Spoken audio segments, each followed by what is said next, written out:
Si on reprend l'exercice précédent, donc un mélange tampon d'acide nitrique et de nitrite de sodium, donc un mélange tampon qui permet de maintenir le pH le plus constant possible malgré des perturbations par des acides et des bases. Donc ici on a perturbé ce mélange tampon par un ajout d'une base forte, d'une base la plus forte dans l'eau.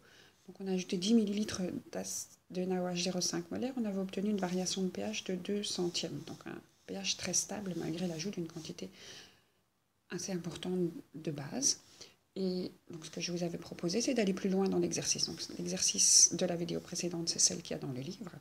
Et si on essaye d'ajouter plus de NaOH, si on dérange davantage le mélange tampon, donc si on ajoute 10 fois plus, si on en ajoute 50 fois plus ou 100 fois plus, on va en fait arriver à dépasser le pouvoir tampon du mélange tampon. Et donc on va basculer le pH. Donc la stabilité du pH du mélange tampon a ses limites. Et donc on peut imaginer aller plus loin.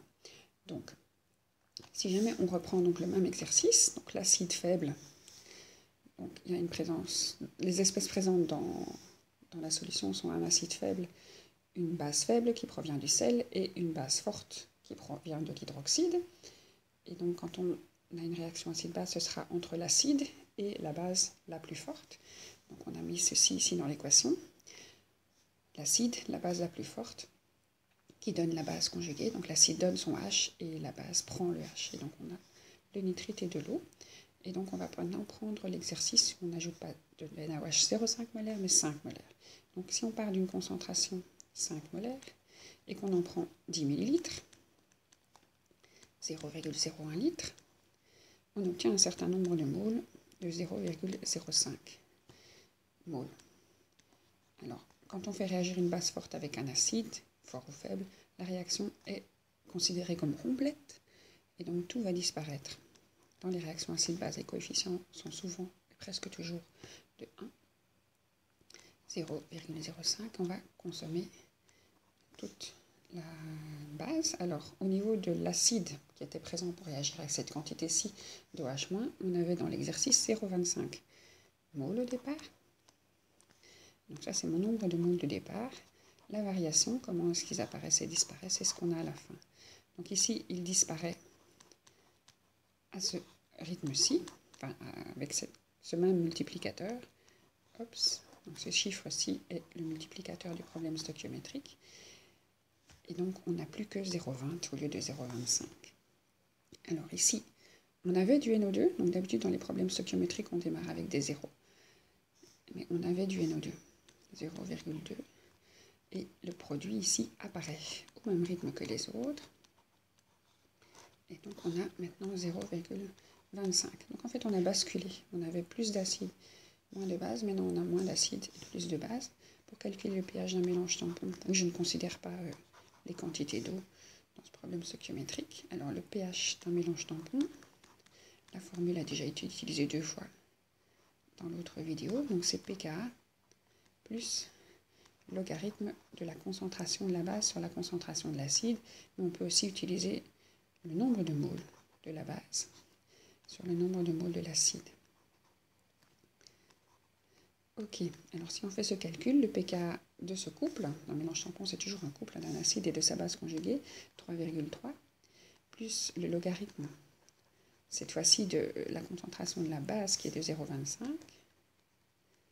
sur l'acide, on obtient un pH qui va être dans la même gamme que cela, on obtient 3,4. Donc on est toujours dans les zones où le pH varie très très peu malgré un ajout assez conséquent de NaOH. Alors si maintenant on s'amuse à faire le suivant, donc on ajoute non plus 10 fois plus que l'exercice de départ, mais 50 fois plus. Donc si on fait ça avec une concentration 25 molaires, fois le même volume, et on obtient le nombre de moles cette fois-ci, qui n'est plus de 0,05, mais de 0,25. Donc si on utilise 10 ml de NaOH 25 molaires, ça doit être difficile à fabriquer ça, on obtient exactement le même nombre de moles que ce qu'on avait d'acide. Donc qu'est-ce qui va se passer quand on atteint la quantité d'acide? Quel va être le pH? Voyons cela. Donc qu'est-ce qui se passe? On a tout consommé et on a exactement les conditions stoichiométriques. Et donc on va obtenir une situation où tous les produits ont réagi. Oups. Et donc on n'aura plus un mélange tampon, parce que pour avoir un mélange tampon, il faut avoir et l'acide et la base conjuguée. Dans ce cas-ci, on aura la quantité de base de départ plus toute la nouvelle quantité qui vient d'être fabriquée par la réaction de l'acide avec NaOH. Donc 0,25, on aura 0,45 de base. Et si vous regardez, on n'a plus rien d'autre. Plus d'acide, plus du tout de NaOH ajouté puisqu'il a réagi, et uniquement de la base faible. Donc le pH dans ce cas-ci n'est plus un pH de mélange tampon, mais un pH de base faible. La formule change, elle est toujours à l'arrière du tableau. Faut pas... 7 plus 1,5 pKa plus 1,5 log Cb. Alors ici, on est obligé de connaître la concentration. Base faible dans ce cas-ci. Donc on est obligé de connaître la concentration. On n'a plus l'astuce où deux concentrations diviser l'une par l'autre permet de simplifier les volumes. Ici, on a une seule concentration, donc il nous faut une concentration. Donc on va considérer, on va choisir soi-même, puisque ce n'est pas donné dans l'énoncé, le volume. Donc si on a une certaine quantité de moles, on ne sait pas dans quoi ils sont mis, on peut imaginer qu'ils sont mis dans 1 litre. Donc ça, c'est vraiment quelque chose qu'on choisit en plus. Hein. Si dans 1 litre, donc on va avoir notre nombre de moles qui va être le même. Donc on va diviser par le volume qui est de 1 litre, et donc la concentration est de 0,45 molaire. Oups. Ok, donc si on utilise cette formule-ci, je ne vais pas réécrire le calcul parce que mon stylet, le tableau est trop chargé pour que ça fonctionne bien. Donc si on fait 7 plus 1,5 de 3,3 plus 1,5 du logarithme de 0,45, la réponse est de 8,5. Donc le mélange tampon, il ne fonctionne plus. Alors on peut aussi faire l'exercice en se disant, il me reste un petit peu de celui-ci. Donc si on le faisait avec 0,5, on peut essayer de voir un petit peu comment bascule le pH juste avant. Mais dès qu'il n'y a plus d'acide, vous voyez que le pH change radicalement. Donc on avait des pH qui se situaient aux alentours du pKa. Tant qu'il y a de l'acide faible, s'il n'y a plus d'acide faible, on se retrouve avec un pH basique. Donc ici, on va vraiment avoir un saut de pH. Donc quand on verra le chapitre suivant avec les graphiques de pH, on verra qu'il y a, dans la courbe, il y a vraiment un saut complet. Alors si on peut s'amuser à aller encore plus loin, donc ce que je peux vous proposer, c'est de dépasser ce mélange tampon. Donc une fois qu'il va y avoir un excès d'NaOH, donc ici on avait ajouté trop peu d'NaOH, il restait, donc il était en défaut. Dans ce cas-ci, dans le cadre précédent de l'autre vidéo aussi, donc il nous restait de l'acide. Ici c'est exactement la bonne quantité, donc ça c'est ce qu'on appelle les conditions stoichiométriques. Ici, on va encore plus loin. Si on en ajoute non plus 50 fois plus, mais 100 fois plus, on va se retrouver avec un excès. Donc, pour avoir de l'excès, je vais essayer d'écrire ici. Hein, il n'y a plus beaucoup de place. Donc, si on double encore, hein, donc par rapport aux 25 molaires à 50 molaires, on va partir avec 0,5 mol. Youps. S'il n'y a que 0,25 d'acide pour réagir avec la quantité d'NaOH, on va avoir un bel excès d'NaOH. Donc, celui-ci va disparaître complètement. Oups. Voilà. Mais celui-ci, va en rester. Puisqu'il n'y a que 0,25 mol pour réagir avec lui, il nous restera 0,25 mol.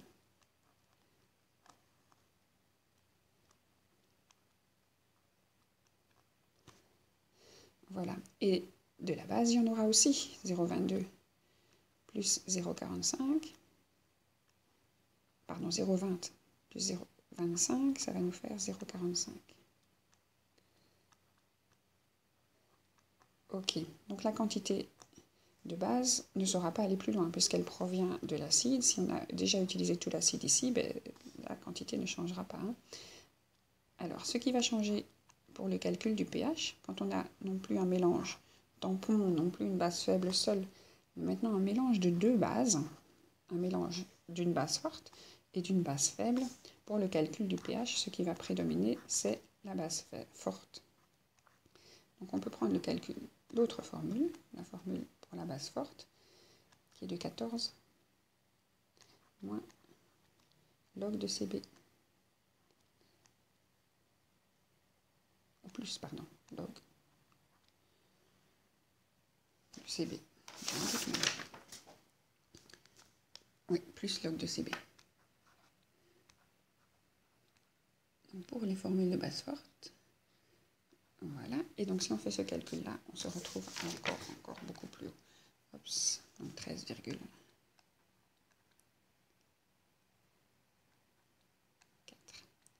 Voilà, alors quand on ajoute comme ça des quantités progressives des nawash, donc on ajoute une petite quantité puis de plus en plus, on a fait ici déjà un exercice qui présente un petit peu à l'avance l'exercice du chapitre suivant. Donc quand on va suivre au cours du temps la quantité des nawash ajoutés, donc on va faire un titrage. Donc on va utiliser une burette pour ajouter une quantité de plus en plus importante des nawash, et on va voir que le pH, si on le suit au cours du temps, va avoir des allures comme on vient de le voir ici. Donc ici on était démarré avec un mélange tampon, et on voyait que ce mélange tampon variait délicatement, et puis d'un coup il est monté. Donc ici on est en fait à cette valeur où on a consommé exactement ce qu'il faut. On est en conditions stoichiométriques. Et puis si on ajoute au-delà encore du NaOH, donc si on va plus loin dans l'ajout des NaOH, on se retrouve avec des pH qui vont monter presque à 14. Donc ici on va être vraiment au maximum, le pH ne va jamais au-dessus de 14. Donc on va voir ce qu'on appelle ici un saut de pH, et l'endroit où le pH bascule complètement, c'est ce qu'on appellera l'équivalence, le moment où on a ajouté la même quantité d'acide et de base. Et donc c'est ce qui permet lors d'un titrage de calculer ce qu'on avait comme quantité d'acide au départ. Mais ça c'est pour le chapitre suivant.